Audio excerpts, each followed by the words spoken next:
Salut, c'est Clément. Une vidéo rapide sur un rêve que j'ai fait et que j'ai trouvé très intéressant. Euh, c'est du 10 au 14 juillet. Je suis allé aider le copain de ma mère il a un magasin de déco. Et pour la période du 14 juillet, il a un chapiteau, il vend des pétards. Et c'est un moment où il y a beaucoup plus de gens et où il a besoin de personnel. Et donc, je suis allé l'aider pour la mise en rayon, vente, etc. On fait un peu tout, quoi, une fois qu'on est sur place. Et j'ai été amené à faire beaucoup de caisses, donc avec le petit bip, et puis à biper plein d'articles, etc. Et ben, quand les gens achètent des pétards, ils viennent avec un sac avec plein de trucs. S'ils prennent le petit sachet de Tigre Unique, voilà, ils en prennent 15. Vous vous retrouvez avec beaucoup d'articles. Et, euh, et en fait, le premier jour, j'ai fait pas mal de caisses. Et donc, j'ai été amené toute la journée bip, bip, bip, bip, bip, à biper mes trucs. Et quand je me suis couché, toute la nuit, à plusieurs moments, je me suis réveillé pendant la nuit et je sortais d'un rêve où j'étais littéralement au travail en train de biper des articles. Et il y a eu des moments dans la nuit de la première nuit où je me rendais compte que j'étais en train de dormir et donc je vivais ce rêve de travail et en même temps, j'arrivais pas à l'arrêter. C'était comme plus fort que moi. J'étais là, je bipais, j'arrivais pas à m'arrêter. Et le deuxième jour, j'ai rêvé de nouveau que je bipais et puis aussi que j'avais des problèmes avec un client, etc. Et puis le troisième jour, pareil. Et tous les jours jusqu'au euh, dernier jour, j'ai rêvé que je bipais, je me suis rêvé au travail. Et ce que j'ai trouvé fascinant dans ça, c'est que le jour du 14, qui était donc mon dernier jour de travail, quand je me suis couché, j'ai rêvé de plein d'autres trucs, mais pas du tout du travail. Donc le jour où j'ai eu fini le travail, je n'ai pas rêvé du travail, alors que tous les jours d'avant, j'ai rêvé du travail. Et il y a deux choses que j'ai trouvées très intéressantes par rapport à ça. La première, c'est que dans son livre Why We Sleep, Matthew Walker, qui a fait pas mal d'études sur le pourquoi des rêves, il disait que les rêves, ça servait à résoudre des problèmes qu'on avait dans le quotidien. Enfin, que les rêves, ça a une fonction de résolution de problèmes.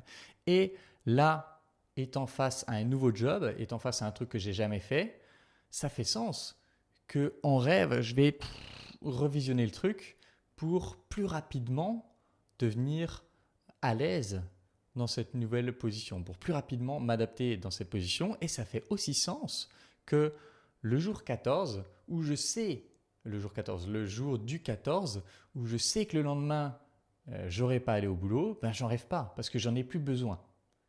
Et donc j'ai trouvé ça déjà très intéressant de ce point de vue-là, c'est que cette série de rêves a confirmé un élément de plus qui va dans le sens de dire que les rêves sont un outil concret de résolution de problèmes, de gestion de son quotidien. Mais maintenant, un autre truc que j'ai trouvé intéressant, c'est en poussant la réflexion plus loin, je me suis dit, je fais ce job à la caisse et je vais commencer à passer toute ma nuit à rêver de caisse, à rêver d'encaisser des gens, à rêver de biper, etc. Et donc, ça a été très évident que il se passe ça dans ma journée éveillée, et bien il se passe ça dans ma nuit. Mais du coup, ça amène à se poser la question de si je mets de la merde dans ma vie éveillée, il y aura de la merde dans ma vie de nuit. Parce qu'il y aura ce remâchage de ce que j'ai vécu dans la journée. Et inversement, si je mets des bonnes choses dans ma journée, il y aura statistiquement plus de chances qu'il y ait des bonnes choses, qu'il y ait des choses appréciables dans mes rêves. Et donc ça amène à se poser des questions sur ce genre de job que les gens font en se forçant, entre guillemets. Ça veut dire que, peut-être au moins jusqu'à ce qu'ils soient totalement à l'aise dans ce job, mais on peut penser qu'une grosse partie de leur nuit vont être contaminés par ce job qui les ronge. Et je trouve ça vraiment fascinant de se dire que être endormi, c'est quand même à peu près un tiers de notre vie. Et donc, on a en fait un certain pouvoir dessus. On a un certain pouvoir sur ce qui se passe dans ce tiers de notre vie pour que, quand on se lève, par rapport à une vidéo que j'ai faite précédemment, quand on se lève, on va être dans de bonnes dispositions et donc on aura plus de chances de vivre une bonne journée, etc. Donc, il y a vraiment une sorte de cercle vertueux ou de cercle vicieux qui peut s'installer par rapport à ça. Et ça, je trouve que ça rend vraiment encore plus évident que ce que vous mettez dans votre quotidien va soit vous nourrir et vous développer, soit vous ronger et vous tirer vers le bas.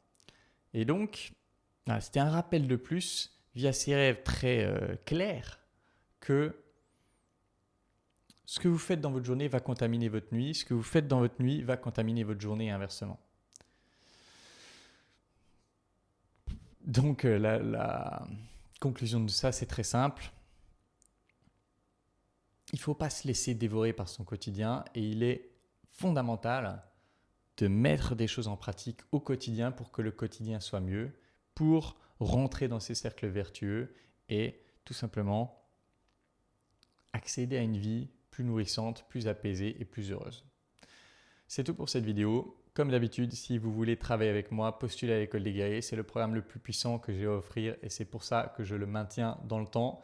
Postulez à l'École des Guerriers et en attendant la prochaine vidéo, je vous embrasse et je vous dis à bientôt. Ciao.